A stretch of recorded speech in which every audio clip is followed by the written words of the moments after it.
place where I was born. The village school, the winding lane, the fields of waving corn. Gee, that dream brought memories to me.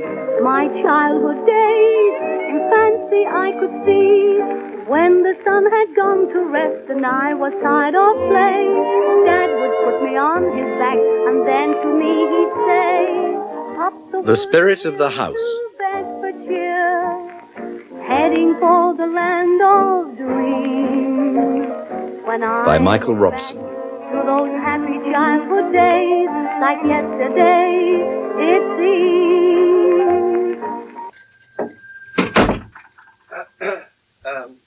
Mr. Wedderburn? Indeed, sir. And you would be Mr. and Mrs. Hepton? Lennox? Oh, yes, of course. Forgive me. From Hong Kong. That's right. You've had our recent letter? Hong Kong? What a very long way to travel for a house. Oh, for a home, Mr. Wedderburn. Oh, to be sure. Please, sit down, won't you? Thank you. Have you had any luck, Mr. Wedderburn, with the kind of house my husband and I are looking for? Well, I've some photographs of properties to show you, of course. Though with your having lived abroad so long... Most of our lives. It's quite so. Having lived in the Far East so long, you may perhaps have no conception of the way the value of properties in England has increased latterly. Especially, if I may say so, here in the Cotswolds. Here we are. Now, a house of the order... The specifications you set out in your letter, Mr. Lennox, is now a little gold mine to its owners. A veritable little gold mine. We've been away from England for 35 years, Mr. Wedderburn, apart from a few home leaves, and what we want more than anything else is to have a home of our own in the Cotswolds by Christmas. Now, can you help us? You know Woodstock? Well, we know of it, of course. Charming little market town, about 6 miles from Oxford.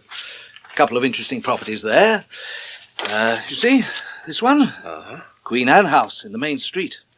Excellent condition, full of character. But we emphasise, Mr. Wedderburn, that the house we have in mind will be entirely detached, in its own grounds, with a decent lawn and a kitchen garden. Would we get all those in Woodstock? If it's the price we mentioned that's been worrying you, we should prefer to see the property first in any event, and if we find one that suits us... Let's say that we're perfectly prepared to pay the right price for the right property. Well, in that case, we could cast our net much wider. To Tream, for example. Tream? Enchanting little village on the borders of Oxfordshire and Gloucestershire. Well, that sounds very much the area we have in mind. You know of a property there, Mr. Wedderburn? Yes. This chap. Rather large, perhaps, but it does possess most of the prerequisites you set down in your correspondence. Here. Challoner's. This is it? The house called Challoner's? That's the fella, just on the edge of the village. Tudor. Dormer windows. Big sweeping drive, broad garden. But, Dick, this is precisely the house I've been talking about ever since we first started planning retirement. You know this house, Mrs. Well, Lennox? not physically, of course not. I've never visited that part of England before. But I had this total and detailed vision of the kind of house I wanted. The house I knew we should eventually live in. Alison, my wife, has thought and talked of little else for months on end, Mr. Wedderburn. On the voyage home, she even planned the decorations for each and every room. But there, without looking at the specifications, I can tell you that there's oak flooring in the hall, isn't there? A wide staircase that halfway up divides to right and left to meet the first landing. 2 master bedrooms, 2 guest rooms, and 2 modernised bathrooms. Accurate in every particular. Astonishing. I knew this was how it would be. Well, when do we visit Challoner's, Mr. Wedderburn?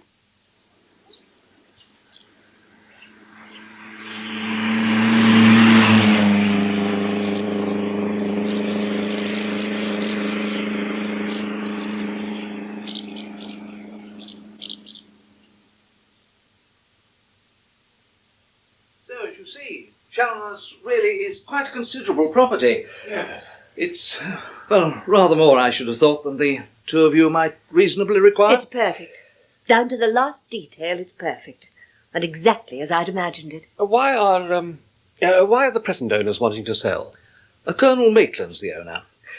His wife passed away here after what can only be described as a mercifully short illness. Oh, I'm sorry. The Colonel had no wish to stay on here afterwards, not with so many memories. They'd been, well, quite extraordinarily happy here. I feel that. Yes, I feel that. So the Colonel went to London. He has a flat there, in fact, but well, I understand he spends most of his time at his club.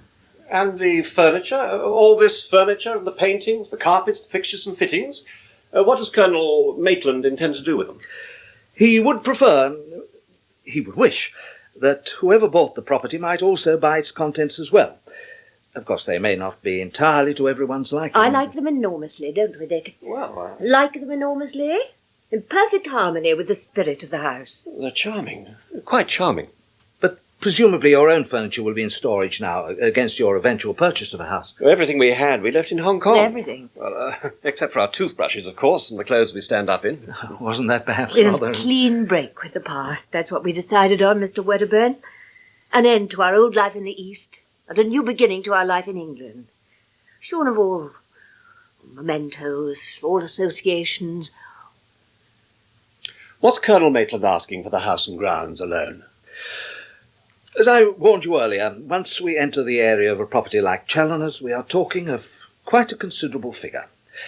After all, in the heart Dick, of the Cotswolds... whatever the asking price, I think we shall pay it. I know it'll be more than we expected to pay, but, well, I mean, just look at it. It's perfect. Mr. Wedderburn, if I wrote you a cheque now, an outright purchase, with none of the tedium and delays of a mortgage, could you see your way clear to offering us very favourable terms for the entire contents of the house and outbuildings, exactly as we've just seen them?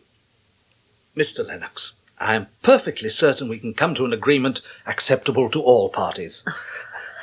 And that being so, I have every reason to believe that you and Mrs. Lennox will be firmly and, I'm certain, happily ensconced here at Challoner's in good time for Christmas.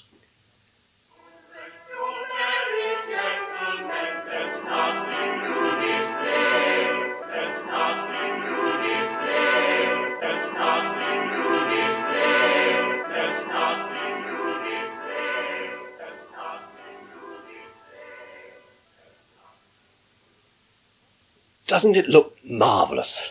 Absolutely marvellous. Everything prepared and just one thing missing. Oh, what's that? I can't think of anything. There's turkey ready for the oven, plum pudding standing by for a final steam, wine in the cellar, holly and mistletoe in the hall, and that enormous Christmas tree. You are an old fusspot, darling. What could possibly be missing? Well, you know, Christmas cards. But why on earth should we expect Christmas cards? We haven't sent any. Nobody knows we're here except Mr. Wedderburn. And I don't imagine, however sweet he may be, that he sends Christmas cards to all his clients. Oh, what does it matter, anyway? We're here. Challoner's is ours, signed, sealed, and delivered. And we're spending our very first English Christmas together, in exactly the place we've always dreamed about. The house you've always known about, somehow or other. Wasn't that a clever one? Oh, Dick, let's not potter about soberly until this evening. I really do fancy a drink. Yes. Something bright and sharp. And why not, for heaven's sake? What'll it be? I think a gin and French, darling. And more gin and... What's that? What's what? A noise outside. Sounds as if someone's arrived in a motor. Well, go and look, sweetheart. Perhaps it's our first guests of the season.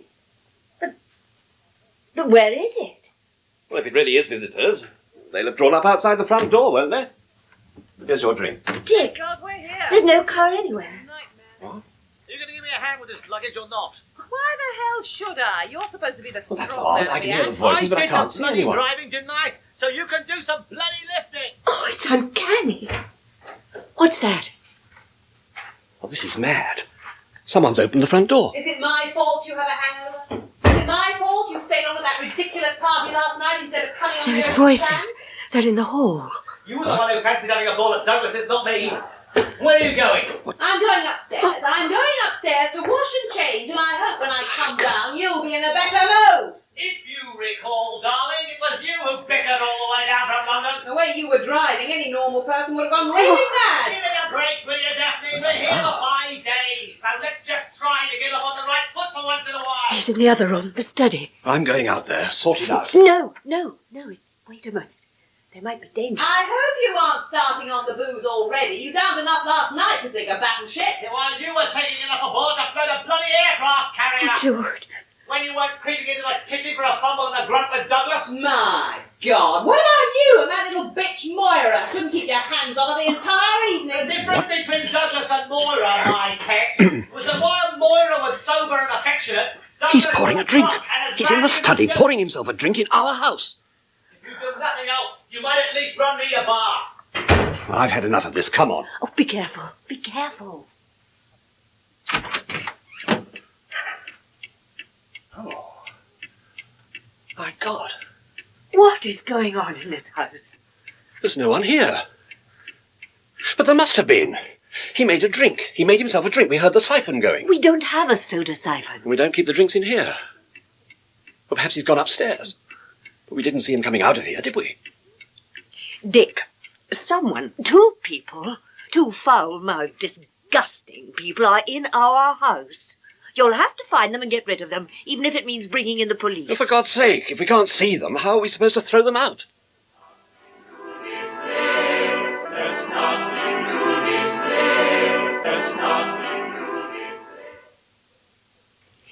Nobody. No one at all, anywhere. But we heard them. Both of us heard them. Alison, there is no one in this house apart from ourselves. No people, no luggage, no belongings, nothing. But we can't have imagined it. Those voices, that quarrel. Well, let's go back to the study for a moment. It's just possible. What's impossible? Well, you were listening to the wireless before lunch, weren't you? To that carol service. Yes. Then you can't have switched it off. But you did. Well, of course I did. I switched it off and went to the kitchen to see to the potatoes. Well, there must be a faulty connection somewhere. But it must have come on again somehow. And switched itself off again when that man went out of the room. Oh, don't be ridiculous. But what other explanation is there? I mean, I ask you, what other explanation is there? We've been over the conversation The they row. had. All right, the row. We've been over that. And we both heard exactly the same words. And since I don't believe in collective hallucination, then the only answer must be a faulty wireless set. A play, you think? Some peculiar modern play? Well, clearly. Yes, but the language, Dick, awful. Well, surely they wouldn't allow that kind of language on the BBC. Now, look, we've satisfied ourselves there's no one inside the house, nor is there a car outside. So the set must be faulty. I'll unplug it and we shan't be bothered again. Damn it all, we're rational human beings. Hill to Bedfordshire, heading for the land of dreams. When I look back to those happy childhood days, like yesterday it seems. It was grand, my mother held my hand, Daddy was the older DD. Climbing up the wooden hill to Bedfordshire, they were very happy days for me. Oh, do come to bed. You're so much more comforting than this hot water bottle. I can't get used to the wretched thing. Oh, well, it's been a lovely day after all. Well, you were obviously right about those voices on the wireless. There's not a murmur since you unplugged it. There's always a rational explanation for these things if you just keep cool and look for it. Hoarfrost beginning. Do you know, with a bit of luck, we might actually have a white Christmas day. Oh, wouldn't it be marvellous? Oh, just think. The first snow we'll have seen for, 30 years? Just about. Mustn't bank on it, though. Shove over, then. Give a chap a little leg room. Ah. You're cold. Oh.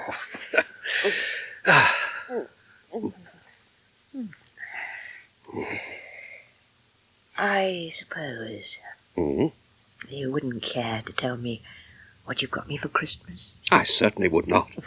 We'll do it exactly as we planned. In the dining room, drinks in our hands, just before the meal of the day. Then we'll exchange presents. You are mean. Ah, now, have I ever asked you what you... Why are you choosing to spend the night in there? Oh, no. I should have thought it was obvious. You're drunk again, and I'm not having you wallowing round me all night, reeking like a distillery. For God's sake, it's Christmas, isn't it? If we can't drink now, when can we bloody Who's drink? speaking? Who's You speaking? smashed before we even got to the Sherwoods. Smashed and showing off. That dreadful double act you insisted on performing with that creepy Adrian thing. Embarrassing. I could have thrown up on the spot. You know what they call Will you? Stop it. Huh? The Sherwoods? Ice cold Daphne. Better that than drunk and groping George. So I got plastered, didn't everyone? What the hell's the harm in that? The harm? Oh, just ask Molly Pardo. She'll tell you what the harm was. Couldn't keep your hands off her either, What's could that you? supposed to mean? Whoever you are, wherever you are, this charade has gone too far. All night long, panting after her like a Are randy you little... so bloody insecure that you have to suspect me of having it up with every woman I meet? Get them out of here before I go mad! I prefer it if you were unfaithful. Better that than always promising what you never deliver. If you're going to start on that tack again, you're better off on your own. Oh, is the message at last beginning to get through? The message is very, very clear. I'll have more fun with a bottle of scotch than with you in your present mood. I warn you, George. If you are groaning round with a hangover in the morning, I shall drive straight back to London. That's a deal. This is intolerable. That woman is still here. She's lying between us. There is nobody here. There never was anyone here. We couldn't see them. We couldn't touch them. But we heard them. It's preposterous. It's impossible. It's happened, but it's impossible. The door opened, and no one opened it. We heard their voices, and we saw nothing. And the door slammed, and no one slammed it. So, the place is haunted. Well, if it isn't, then we're both insane. Both of us suffering from the same hallucination. Darling, we spent a great deal of money buying this place. More than we could sensibly afford. Somehow or other, we'll get to the bottom of this. We've got to. I'm not going to be driven out of my house by a pair of vicious ghosts. I'll tell you this much. I am not going to spend another minute in this room. Well, not with that woman in my bed. We'll take the bedding downstairs to the drawing room. Make up the fire, have a drink, a pot of tea. We'll feel better then. And in the morning, I'll go through every room in the house with a microscope if necessary.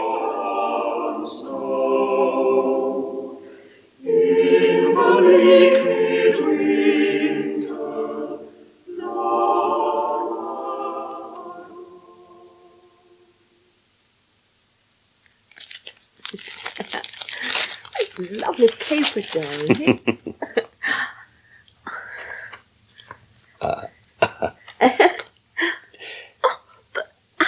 Darling, it's lovely. Where did you find it? In Kowloon, believe it or not. Oh, never. Cross my heart. In our Fat's place. Was that funny little curio shop? Mm. Well, it always looked closed. Yes, well, it wasn't always. Just before we sailed, I made up my mind to buy you that brooch for Christmas. Oh. But what extravagance. You really like it? Oh, I adore it. Thank you, darling. Mm. It really is. It's perfect. And it really is going to be a happy Christmas, isn't it? Yes, of course it is. But the best thing we can do is to forget we ever heard those awful voices. It was just a bad dream. Now, let's say it'll be something to talk about when we've been here long enough to have friends in for bridge and dinner and long chats by the fire. They won't come back, will they, the voices? Perhaps Wedderburn was wrong. How do you mean? Well, remember he said that the Maitlands were quite extraordinarily happy here. Well, perhaps they weren't at all. Perhaps it was... Oh, I don't know. Sounds crazy, but perhaps it was the Colonel and his wife we heard quarrelling here. Oh, Dick. It can't be possible. That man, that George, he had the voice of a self-indulgent counter-jumper. Well, no officer would speak to his wife like that. But she sounded far from prepossessing herself. Perhaps he married the wrong sort of woman and took to the bottle. Anyway, let's forget them. It's England and it's Christmas. What could be nicer? You weren't missing it then, truly? Oh, the life out there. The South China Sea, those lovely cruises, your work, of the evenings at the club. Missing it? If we'd stayed in Hong Kong a year longer, we'd never have had the energy to leave. We'd have gone the way of the Elliots and the Phillipsons and the Colfaxes, dyspeptic and discreetly alcoholic China watchers. Do you know, the turkey must be ready by now, and I'm ravenous. I've been dreaming about the turkey for days. Come on. I've laid the table in the dining room rather specially. Oh. I wanted it to be a surprise for you. The Colonel left some excellent silver. The table looks quite beautiful. Just like a regimental guest night. I'm not the only one to keep a secret up my sleeve. We're so lucky we've got the Colonel's things so reasonably. All right, darling. Let's go and see what you've been up to in the dining room. Right then. Let's see this big surprise. Do you seriously expect me to eat that? God's sake, woman, what the hell have you been doing all morning? What have I been doing all morning? Oh, you make me sick. You really make me Oh, sick with no. the horrendous male chauvinism of yours. Close the door. Do you Close it. Why you were... Oh, God. Oh, God. Oh, God. Voices and no one there. They're taking over those things, whatever they are. They're taking over our house.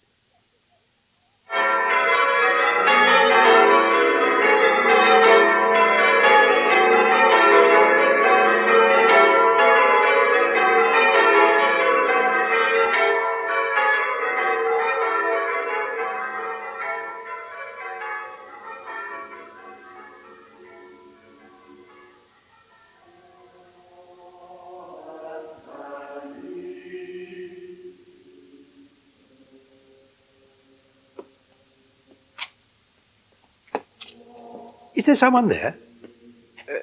Excuse me, is there someone there? Good afternoon, Padre. Where exactly? Ah, there you are. I'm afraid I couldn't see you for a moment. Well, a very happy Christmas to you both. You're remarkably early for the service, but welcome to our church. Padre, I'm sorry we haven't introduced ourselves earlier, but we've been occupied with moving in these past few weeks. I know exactly how it is, and I'm delighted to see you here this day of all days. But moving in to a house in Treem, you must forgive me for not having called on you. I had no idea. We're at our wits' end. I beg your pardon? Our house is... Well, this is no exaggeration. Our house is haunted by two hateful and malicious people. It's true. It's absolutely true. They've driven us out of our home and they're driving us out of our minds. Yes. My name's Collett, Thomas Collett. Dick and Alison Lennox. How do you do, sir? Well, Mr. and Mrs. Lennox, I'm sorry our first meeting should have occurred because of something so unpleasant. What I can't understand is why Mr. Wedderburn didn't warn us. Would only have been fair. Wedderburn? You said Mr. Wedderburn? The estate agent who sold us the house. But when was this? November. Mr. J.S. Wedderburn of Wychwood? Yes. But, Mrs. Lennox, Mr. John Summers Wedderburn has been dead for a quarter of a century. I officiated at his funeral myself. He was a close friend of my father's. No, I'm sorry, but that can't be possible. Mr. Wedderburn met us at his office in the High Street of Wychwood, showed us photographs of some properties, then motored us over to Treem himself. He sold us the house we're living in.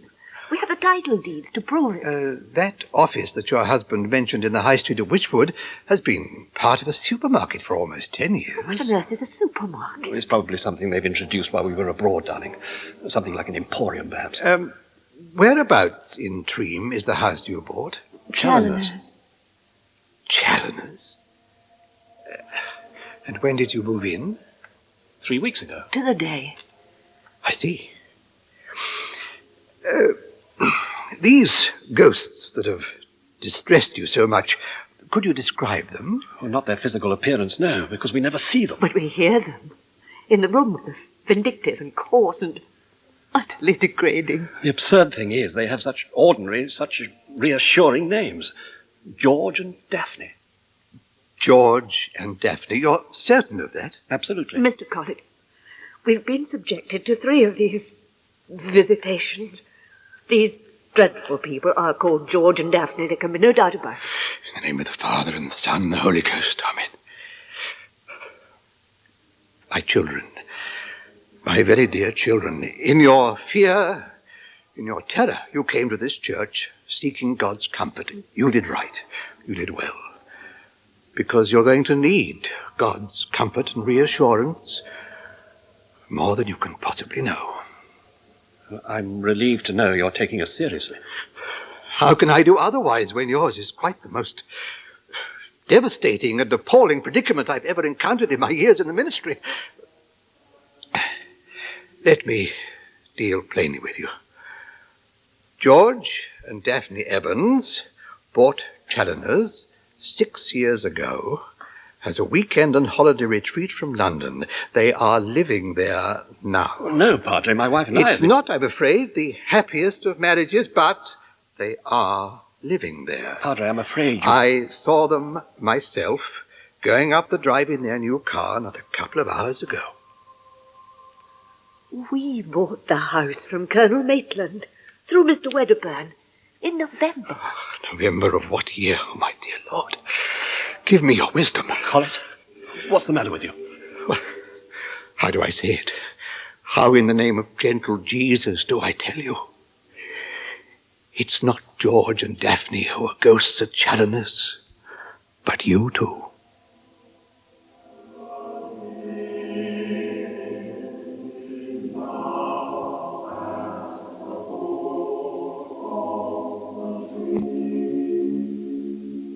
In the spirit of the house, the cast was Dick Lennox, Bernard Brown, Alison Lennox, Sheila Grant, Wedderburn, Norman Bird, George Evans, David Goodland, Daphne Evans, Carol Boyd, and the Reverend Collett, Alan Dudley. The spirit of the house was written by Michael Robson and directed by Jerry Jones.